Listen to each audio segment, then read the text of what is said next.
5 de la tarde con 36 minutos. Ya tenemos a nuestro invitado esta tarde, Wilkin Brito, presidente de la Asociación de Pacientes con Enfermedades Catastróficas, Huérfanas y Raras del Ecuador. Don Wilkin Brito, Luis Varela le da la más cordial bienvenida. Buenas tardes.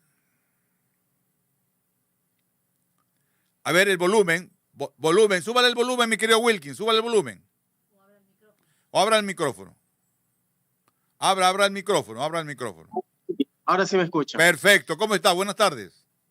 ¿Qué tal? Muy buenas tardes, Luis. Muchísimas gracias a Radio Sucre por el espacio brindado, que para nosotros en estos tiempos tan difíciles es muy importante que en un medio de comunicación de tanta tradición y trayectoria como Radio Sucre nos abra las puertas.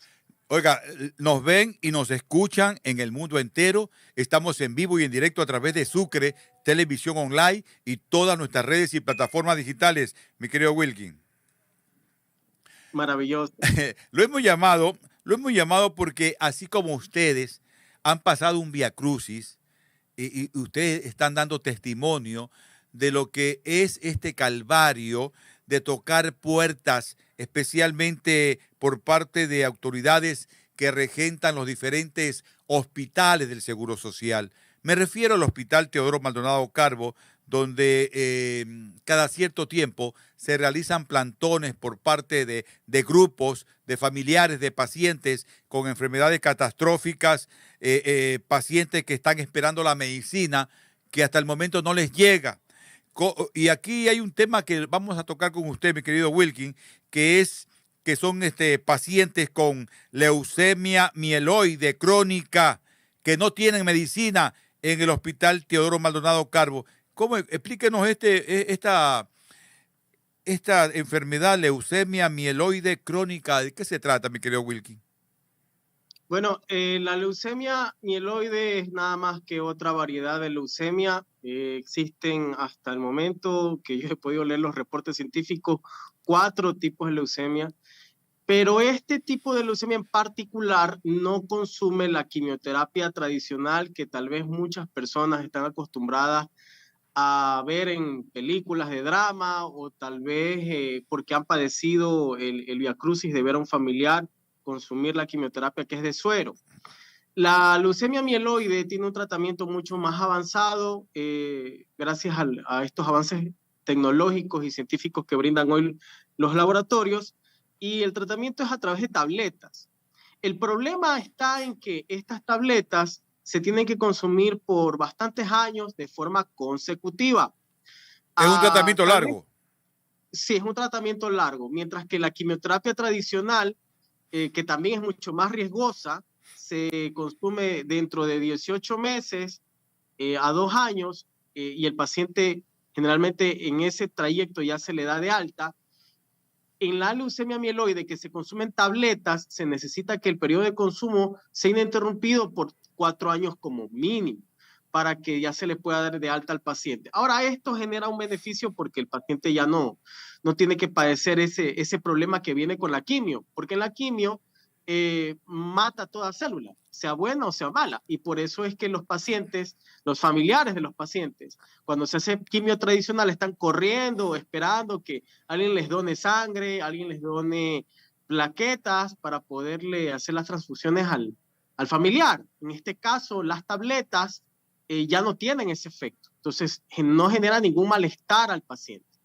Ahora, el problema es que no se debe interrumpir, y ahí es donde viene el viacrucis para los pacientes de leucemia mieloide, porque en el hospital y en cualquier hospital, sea del IES o de la red pública de salud, se hacen las compras de forma anual. Entonces, cuando se adquiere el medicamento, si es que por la bondad de Dios y le prendieron los pacientes la vela al santo indicado, les compran los medicamentos, toman por 1 año, se termina la medicina y prenderle de nuevo la vela a todos los santos habidos y por haber para ver si les compran en el siguiente año. Cuando se interrumpe el tratamiento, se generan 2 problemas. El primero es más conocido como ventana de fracaso.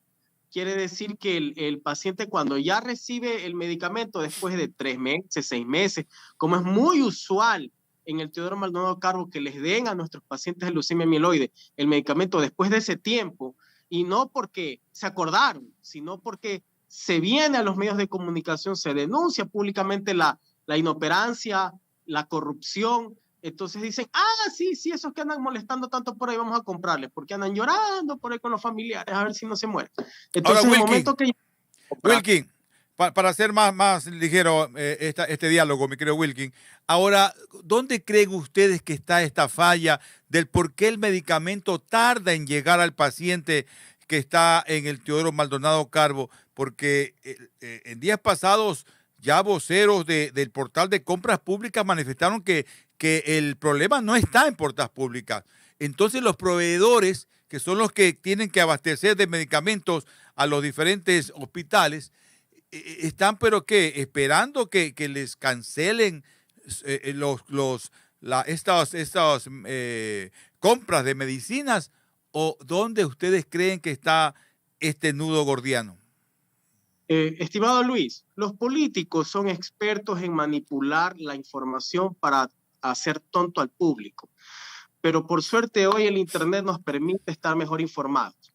Realmente el problema, claro, no está en el portal de compras públicas, el problema está en los hospitales, porque en el caso de la leucemia, como cualquier otra enfermedad, como los pacientes que necesitan hacerse las diálisis, como por citar nada más otro ejemplo, se tiene que hacer el requerimiento del medicamento en las respectivas secretarías médicas del hospital. En este caso, es la secretaria de hematología, que se llama la señora María de los Ángeles Ramos, la que debe hacer el requerimiento. Pero desde ahí, desde el principio, desde el origen, se trunca el pedido. ¿Por qué? Porque no les da la gana, porque de manera infantil, quizás sospecho yo, están llamando quizás a alguien a ver si es que les dan una cuotita para la fiesta de Navidad o de fin de año. Entonces, si no hay un incentivo, pareciese ser que no hay la motivación para darle al paciente su medicamento. Entonces, por supuesto que no hay nada en el portal de compras públicas. Si ni siquiera se hacen el requerimiento para comprar, lo que va a aparecer ahí. Entonces, la gente tiene que conocer esto. Entonces, los políticos son muy hábiles. Totalmente de acuerdo. Mi querido Wilkin Brito, presidente de la Asociación de Pacientes con Enfermedades Catastróficas, Huérfanas y Raras del Ecuador. Pero lo escuchaba al ministro de Salud manifestar de que ya la medicina está llegando en un 60-70% a las bodegas de los hospitales, y también al gerente general del Seguro Social también manifestar de que ya se están llegando, se está abasteciendo a las bodegas de los hospitales del Seguro Social, mi querido Wilkin. Bueno, pero es que, ¿será que está llegando la medicina que está dentro del cuadro básico nacional? Hay medicamentos que no están dentro del cuadro básico nacional, como por ejemplo es el Iclusic, o mejor conocido como Ponatinib, que es el medicamento de tercera fase, tercera línea, que necesitan los pacientes de leucemia. Entonces, ¿qué pasa con los millones de pacientes que hay en el Ecuador que no tienen su medicamento registrado en el cuadro básico nacional? Los tienen que ganar por juicio, así como lo ganamos nosotros. Entonces, mediante una acción de protección con sentencia favorable del juez, nosotros exigimos que el hospital lo compre. Entonces, no se hace ni siquiera el requerimiento para comprarlo, porque allá adentro, no sé por qué están esperando, tal vez que se mueran los pacientes o que pasen a la ventana de fracaso, que era lo que estaba explicando al inicio de esta entrevista, y entonces de ahí decir, bueno, sí, compremos algo, ¿no? Y hacen el requerimiento. Y por suerte, perdón, para mala suerte, estos requerimientos son largos, porque la mayoría de los medicamentos que no están en el cuadro básico nacional se hacen por régimen de importación, o sea, porque no existe el stock en el Ecuador. Entonces se tienen que importar de Austria, se tienen que importar de Francia, de Canadá, y estos procesos donde interviene aduana hace que todo se vuelva más lento y todo se demore. Al final, los pacientes pagan los platos rotos. O sea, mi querido Wilkin, que aquí el centralismo es absorbente, el tortuguismo, el papeleo, toda esta tramitología hace que también sea engorroso, sea tortuoso y llegue a paso de tortuga hasta que desaduanicen todos esos medicamentos. El paciente se muere, pues, Wilkin. Correcto, pero mire, Para eso existen los protocolos, para eso